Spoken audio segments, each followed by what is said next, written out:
Hello and welcome to Indus News Live from Islamabad. I'm Meher Sher and these are the headlines.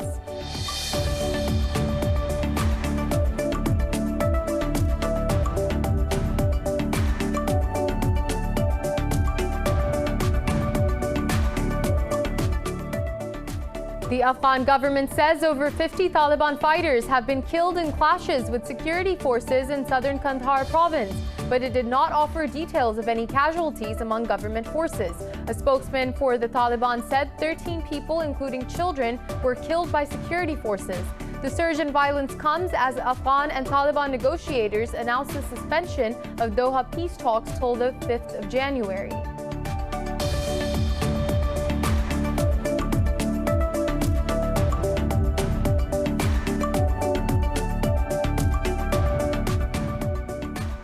In India, thousands of farmers have staged a sit-in on Delhi-Jaipur highway as they continue their protest against controversial farm laws they say favor big corporates. They have also announced a hunger strike on Monday as pressure mounts on Prime Minister Narendra Modi's government to repeal laws.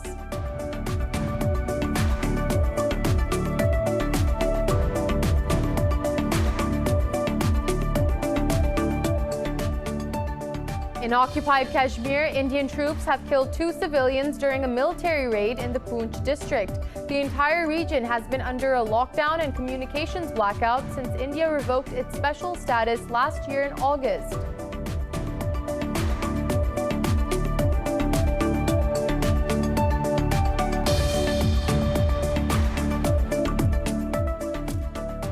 In Pakistan, at least 20 people have been injured in an explosion near a police station in Rawalpindi.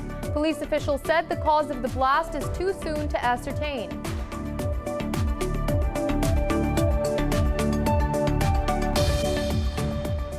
The UK and the EU have agreed to continue post-Brexit trade talks beyond Sunday's deadline in a bid to reach an agreement. The understanding was reached during a phone call between Britain's Prime Minister Boris Johnson and European Commission President Ursula von der Leyen.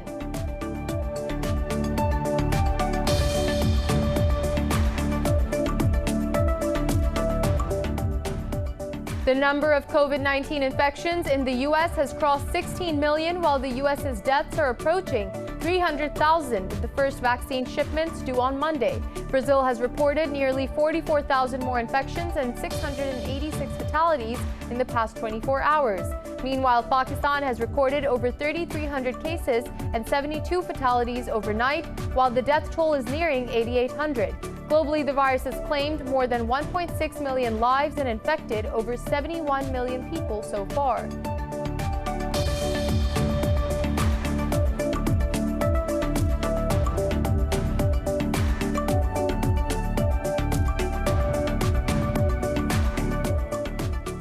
And in boxing, unified world heavyweight champion Anthony Joshua has knocked out Kubrat Pulev. Joshua's barrage of uppercuts in the 9th round dropped 39-year-old challenger, wiping him out with a straight right hand. British heavyweight's win bolsters hopes for a historic fight with Tyson Fury.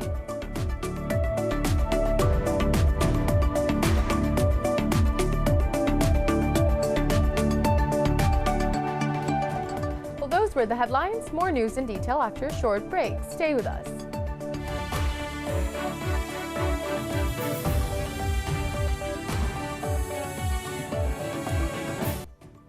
Welcome back. Now moving on to the news in more detail, the Afghan government says over 50 Taliban fighters have been killed in clashes with security forces in southern Kandahar province, but it did not offer details of any casualties among government forces. However, a spokesperson for the Taliban said 13 people, including children, were killed by government forces.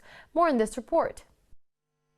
The Afghan Defense Ministry said multiple assaults by the Taliban were repulsed and subsequent cleanup operations conducted in several districts of the Kandahar province. Earlier in the day, 2 people were killed and as many wounded in an IED blast followed by a gun attack in Kabul. No group has so far claimed responsibility for the attack. The surge in violence comes as the Afghan and Taliban negotiators announced the suspension of the Doha peace talks until the 5th of January. The announcement was made days after the two sides agreed on peace parley framework. The talks were aimed at ending nearly 2 decades-long conflict following a landmark peace deal between the United States and the Taliban in February that calls for the withdrawal of all foreign troops from Afghanistan. Moving on to India, where tens of thousands of farmers have staged a sit-in on Delhi-Jaipur highway as they continue their protest against controversial farm laws they say favor big corporates. They have also announced a hunger strike on Monday as pressure mounts on Prime Minister Narendra Modi's government to repeal the laws. More in this report by our news desk. The ongoing farmers' protest, now in its third week, has posed one of the trickiest challenges yet to the authority of Prime Minister Modi and his reform agenda. India's farming sector provides a livelihood to nearly 70% of the country's 1.3 billion people. But for the past few decades, farm incomes have remained largely stagnant, and the sector is in sore need of investment and modernization. In September, the Indian Parliament passed three contentious laws allowing farmers to market their produce and boost production through private investment. But farmers insist that the new laws could devastate crop prices and reduce their earnings. Several rounds of talks to achieve a breakthrough have remained unsuccessful. The widespread protest movement has drawn international concern. Earlier this month, 36 British lawmakers wrote to their government to intervene in the farmers' issue. Canada's Prime Minister Justin Trudeau has said that his country supports the right to peaceful protest by farmers. Also, there were pro-farmer rallies staged in the United States, Canada, and the United Kingdom. The rallies were organized by Six for Justice, a human rights organization which spearheads the campaign to hold a referendum on the secession of Punjab from India. For more on this, we're joined by Arun Kumar, an economist from Haryana, India. Sir, thank you so much for joining us. Sir, why is the government reluctant to roll back controversial farm laws despite days of protests? So, government is arguing that we are freeing the agricultural markets and we are giving greater choice to the farmers. But clearly the farmers don't buy that because they say it's only corporatizing the agriculture sector, is giving undue benefits to the corporate sector, and that's the fear that corporate sector will enter because they've been already marketing farm produce in urban areas, Reliance and so on. So it seems like the move is to really allow entry of the corporate sector in a more free way. And because the farmers are very large numbers and usually they're very small, 86% cultivate less than 2 hectares and an average of about 1 to 2 acres of land. So they have no power to actually be able to bargain with the big corporates. So in a sense, the farmers are saying, we are not sure that we'll get the price. We are afraid that we may lose our land. So they want assurances from the government that the system as it was, which was not very good, which they were complaining about anyway, you don't make it worse. So that's what the farmers' complaint is. Sir, do you see that Prime Minister Narendra Modi's government is facing potentially the trickiest challenge to his authority, given the pro-farmers rallies held by Sikhs in New York and London? So, this is basically internal issue. I don't think Mr. Modi is that, going to be pressured by what's happening outside. You notice in the last 3 budgets, they've raised tariffs. They tried to protect the Indian economy by affording greater protection, which is something that, people abroad have not liked. The US has complained about it. Others have complained. But the farmers' agitation here in India is the big thing, because that is what is going to put pressure, the political pressure, because all the political parties are supporting the farmers and they seem to be getting together. So the internal challenge is the big one. And I think that's what Mr. Modi needs to worry about. What to do, because he's taken a position that he's not going to bend on the rules, he's not going to withdraw the laws. The farmers are saying you have to withdraw the laws and then give us assurances on the support price, on the functioning of the agricultural markets. So there's a standoff between the farmers and the Modi government. We don't know which way it would go. Sir, let's discuss the economy. In the September quarter, India's economy contracted by 7.5% year-on-year, pushing the country into a recession. How is this protest movement hurting India's economy? So, the GDP data which comes quarterly, that data does not include the unorganized sector, the non-agriculture unorganized sector, and that sector is the one that was hurt very badly. Most of the quarterly data is from the organized sector and the corporate sector, which had recovered. So the economy is down not just 7.5% in Q2, but according to me, probably down 20%. And in the first quarter, when it was said that the economy is down 23.9%, I think it was down by about 45% if you take the unorganized sector into account. So the economy is doing very poorly, and this kind of agitation will actually put a further dampener because, transportation is affected, trade is affected in North India, and therefore, the investment climate is very sort of dampened. So this is not going to do a great benefit to the economy, which, because of the festival season, the Diwali and others, seem to have recovered a little ground in October, November. But after that, once the festive demand was over, it was expected the economy would go down, and this would add to the economy going down further. Sentiments are going to take a beating. Thank you, Mr. Kumar, for talking to Indus News. And now moving on, in occupied Kashmir, Indian troops have killed 2 more civilians during a military raid in the Poonch district. This raises the death toll from violence by Indian forces to around 300 since New Delhi stripped the region of its autonomy and imposed a curfew. Occupied Kashmir is the world's most militarized zone, as well as the largest region occupied by Indian security forces.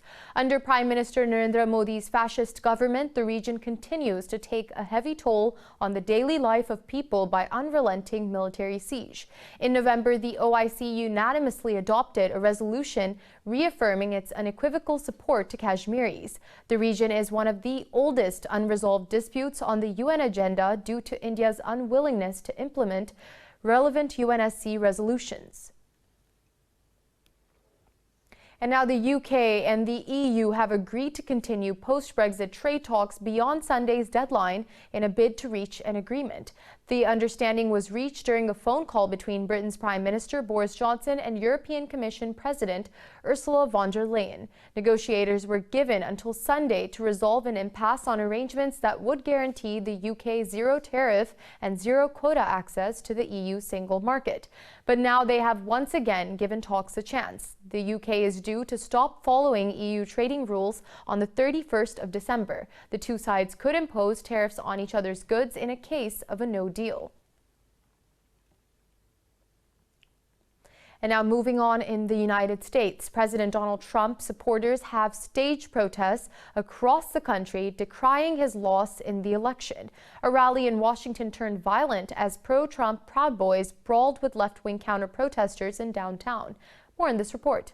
The two groups shouted insults at each other across the street near McPherson Square, with some setting off fireworks. Police in riot gear moved in quickly to break up the sporadic clashes. President Trump acknowledged his supporters in the Capitol by having his helicopter fly in a ring above the protest site.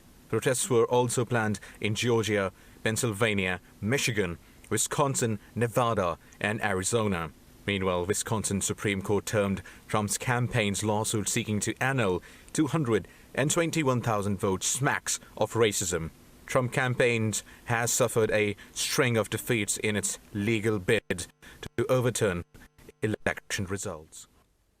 And thousands of Israelis took to the streets of Jerusalem in protest against Prime Minister Benjamin Netanyahu. They slammed his indictment on charges of corruption and mishandling of the COVID-19 pandemic. The crowds rallied outside Netanyahu's official residence. They blew whistles, waved signs and flags calling for his resignation. I'm here in order to make a change. We have a prime minister who's divisive, who is splitting the country, who is ruining our economy, and who is undermining the structure of democracy. Moving on, gunmen have kidnapped hundreds of school children in Nigeria's northwestern Katsina state. Officials say some 400 students are missing. Police said the gang, armed with AK-47s, stormed the government science secondary school. The governor of state ordered immediate closure of all boarding secondary schools in the state. Nigeria's President Buhari condemned the attack. He said the security agencies have swung into action and were on the trail of the bandits. Last month, scores of farmers were killed by ISIS in Borno State massacre. And moving on to Venezuela, the opposition has concluded a popular consultation to renounce President Nicolas Maduro's government. The consultation proposed by Juan Guaido kicked off virtually but ended with in-person participation. With 87% of responses viewed, the opposition reported a total participation of just under 6.5 million people. More than 3 million people voted in person, with some 2.4 million online. The opposition said about 845,000 Venezuelans abroad took part in the process. Although aimed at exhibiting a broad rejection of Maduro, the consultation does not offer a clear path towards a change of government. Meanwhile, government says 5.2 million Venezuelans voted in the opposition boycotted parliamentary elections. More news after a short break. Stay with us.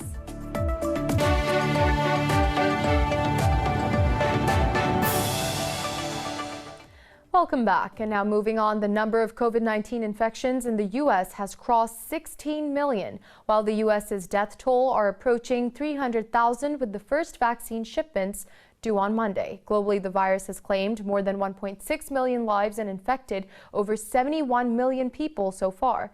More about COVID-19 and its vaccine in the following report.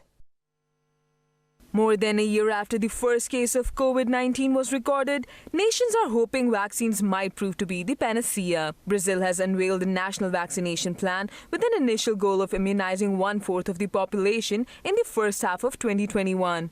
The Brazilian Health Ministry has reported nearly 44,000 more infections and 686 fatalities in the past 24 hours. In the U.S., where the virus is raging, Pfizer has launched the largest and most complex vaccine distribution project. We expect 145 sites across all the states to receive vaccine on Monday, another 425 sites on Tuesday, and the final 66 sites on Wednesday, which will complete the initial delivery of the Pfizer orders for vaccine. Meanwhile, in Europe, Italy is downgrading coronavirus risk levels in 5 regions. French theatres, cinemas and other venues say they will go to court to force the government to allow them to reopen. And in Spain, police controlled thousands of residents who crowded central Madrid ahead of Christmas. Depende de la calle. It depends on the street. It is true that there are streets that are so crowded that you think here it seems that the coronavirus has not existed. But then there are areas where you do walk quietly.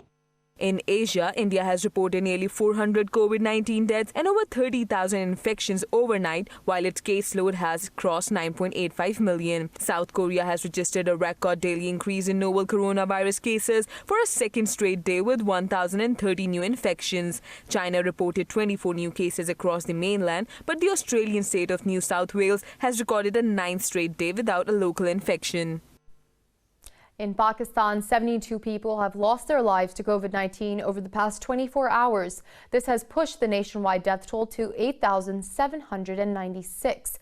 Health officials reported 3,369 new infections overnight. Meanwhile, there are more than 46,000 active cases in the country. The health ministry says out of over 438,000 countrywide cases, more than 383,000 people have recovered. Meanwhile, Pakistan has increased vaccine procurement funds to $250 million and signed agreements with various multinational companies. The vaccine will be available for the masses by the end of 2021. At least 25 people have been injured in an explosion near a police station in Rawalpindi. Police officials said the cause of the blast is too soon to ascertain. This is the second attack near a police station in 10 days. Earlier in December, 1 person was killed and 7 wounded in an IED blast in Rawalpindi. And thousands of people are bracing for floods on Australia's subtropical east coast. Beaches are closed, with authorities urging people to sandbag their homes and avoid driving. New South Wales and Queensland states are in the midst of the first La Nina rainstorm of the season. The area received rainfall as high as 475 millimeters in the previous hours. The Bureau of Meteorology has issued a severe weather warning for the area. Just a week earlier, nearby Fraser Island was evacuated attenuated due to bushfires, a sign of the erratic weather phenomena. La Niña weather pattern typically features strong rain combined with climate change. And in China, a memorial ceremony was held to mourn the 300,000 victims of the Nanjing massacre committed by Japan in 1937. It was the 7th service since the date was designated as the National Memorial Day for Nanjing massacre victims. With thousands in attendance, the ceremony was held at the square in front of Memorial Hall in Nanjing. China's national flag flew at half-mast as sirens blared in the capital city of Jiangsu province. Sirens howled over the city. On the streets, drivers parked their cars and honked. Pedestrians paused and observed a moment of silence. A member of the Chinese Communist Party, Chen Xi, delivered the memorial speech. Floral wreaths were presented to the altar by members of the Guard of Honor. And a Chinese space capsule bringing back the first moon rocks in more than 4 decades has begun its return trip to Earth. It spent about 6 days in lunar orbit. The China National Space Administration said the Chang'e's lunar probe left the orbit by activating 4 engines for about 22 minutes. The mission landed on the moon earlier this month and collected about 2 kilograms of samples. The return capsule is expected to land in northern China in the Inner Mongolia region in mid-December. The samples would be the first brought back since the Soviet Union's Luna 24 probe in 1976. The 3rd Hainan Island International Film Festival has concluded in Sanya City of South China's Hainan province. The festival received over 4,000 entries from 114 countries and regions. More in this report.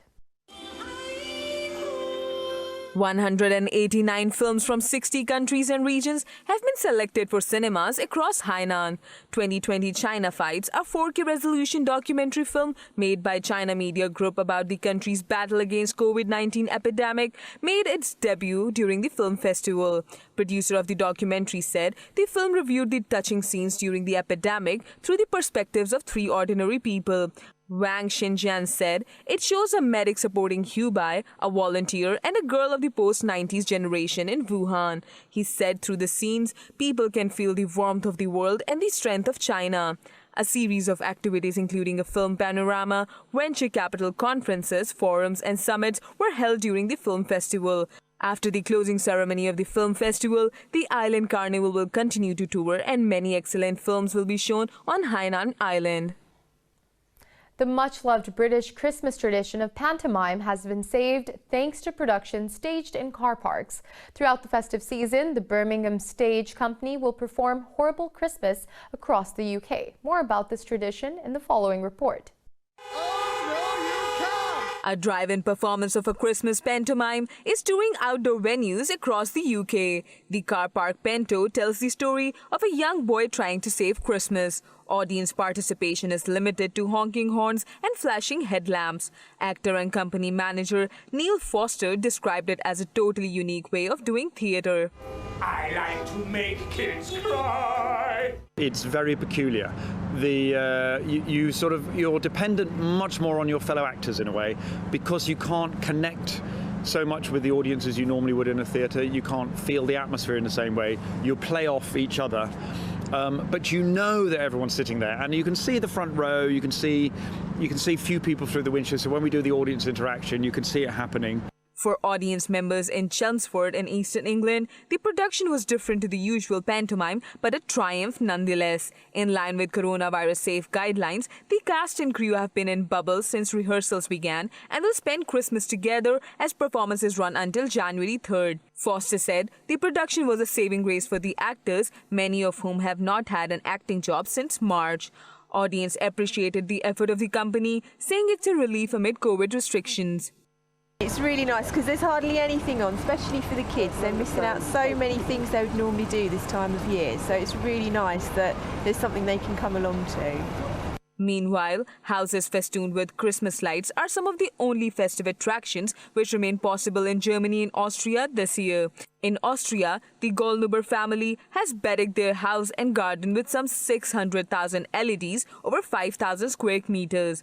Meanwhile, in Germany, pensioner Bernhard Dobitz spent around 7 weeks installing his Christmas light installation. A former electrician, he has been decorating his house for 40 years. African-American country singer Charlie Pride has died of complications from COVID-19. He was 86 years old. Pride's final performance was on November 11th at the Country Music Association Award Show in Nashville. Between 1967 and 1987, he delivered 52 top 10 country hits. He joined the Country Music Hall of Fame in 2000. Music star Dolly Parton wrote on Twitter she was heartbroken due to the loss.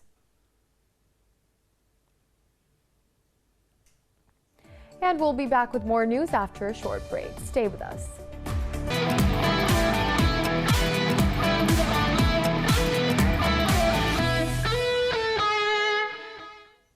Moving on to sports, in boxing, unified world heavyweight champion Anthony Joshua has knocked out Kubrat Pulev. Joshua's barrage of uppercuts in the 9th round dropped 39-year-old challenger, wiping him out with a straight right hand. Joshua's exhibition of power and patience was witnessed by 1,000 fans at Wembley Arena. Having suffered a defeat against Andy Ruiz Jr. in December, the English boxer was punch perfect against Pulev. The Bulgarian briefly tried to smile and roar in the face of adversity, but to no avail. British heavyweight's win bolsters hopes for a historic fight with Tyson Fury. And in motorsports, Red Bull's Max Verstappen has won the season-ending Abu Dhabi Formula One Grand Prix. The Dutchman was followed by Mercedes duo Valtteri Bottas and Lewis Hamilton third on second and third respectively. Verstappen's success under the Yas Marina floodlights ended a run of 6 successive Abu Dhabi Grand Prix victories by Mercedes. It was Verstappen's second victory of the season and 10th of his career. Mercedes has already claimed the Constructors' Championship, with Lewis Hamilton securing his 7th world champion title. And in cricket, Pakistan dealt a big blow as skipper Babar Azam has been ruled out of 3-match T20 series against New Zealand. Azam's drop from playing 11 follows a fracture in his right thumb he sustained during practice session. Pakistan Cricket Board says Azam will not be able to practice for at least 12 days. PCB added the batting mainstay was in a race against time to be fit for the first of 2 test match series. In a statement, Pakistan head coach Misbah-ul Haq hoped for Azam's complete fitness ahead of long cricket season. Greenshirts suffer his injury a day after top-order batsman Imam-ul Haq fractured his left thumb. Pakistan's T20 vice-captain Shadab Khan was also carrying a groin niggle. And in football, champions Bayern Munich drew Union Berlin 1-1 to retain their top spot in the Bundesliga table. Grisha Prömel's glancing header from a corner stunned the visitors, giving Union their lead in 6th minute. Bundesliga top scorer Lewandowski rescued Bayern in the 67th minute with his 13th goal of the campaign. In another fixture, VfB Stuttgart thrashed hosts Borussia Dortmund 5-1 to maintain their winning streak. Silas Wamangituka, Philip Forster, Tanguy Koulibaly and Nicolas Gonzalez scored 1 each for Stuttgart. The win moved Stuttgart up in 6th place in Bundesliga with 17 points, while Dortmund slipped to 5th place with 19 points. And in the English Premier League, Dwight Gale scored the winner for Newcastle as they beat West Brom 2-1 at St James's Park. Gale came off the bench to find the net with a header 8 minutes from stoppage time. Newcastle took the lead after just 20 seconds, which was equalized by West Brom after the break. In another fixture, Aston Villa nearly beat Wolverhampton Wanderers by 1-0. Villa snatched victory in the final moments of the game thanks to Anwar El Ghazi's goal from a penalty.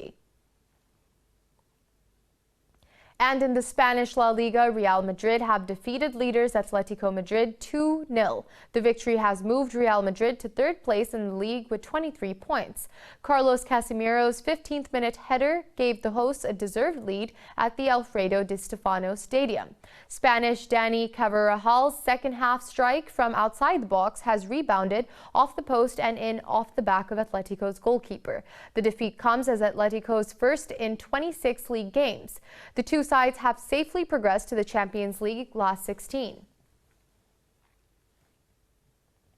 And in the 2020 opening of FIS Snowboard World Cup, Czech Republic's Ester Ledecky and Italian Roland Fischnaller have claimed wins at Italy's famed Cortina.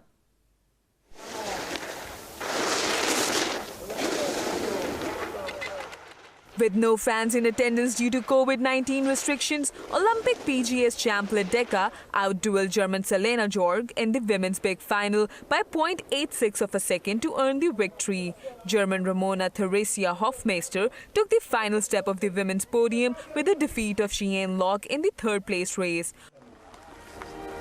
On the men's side, it was home favourite Fischnaller taking his fourth parallel giant slalom win in a row with his 0.45 of a second victory over countryman Aaron March. Austrian Benjamin Karl narrowly defeated Italian Mirko Felicetti in the third-place race to fill out the men's podium. The FIS Snowboard World Cup now heads to Carezza in Italy for next weekend's PGS event.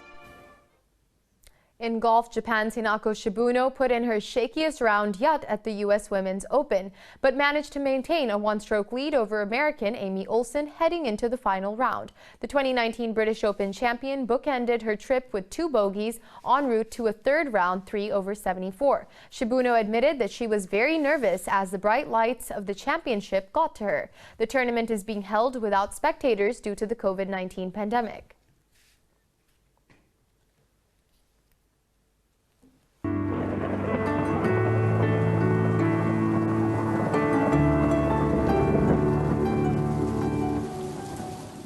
And now it's time to take a look at the latest weather updates from around the world.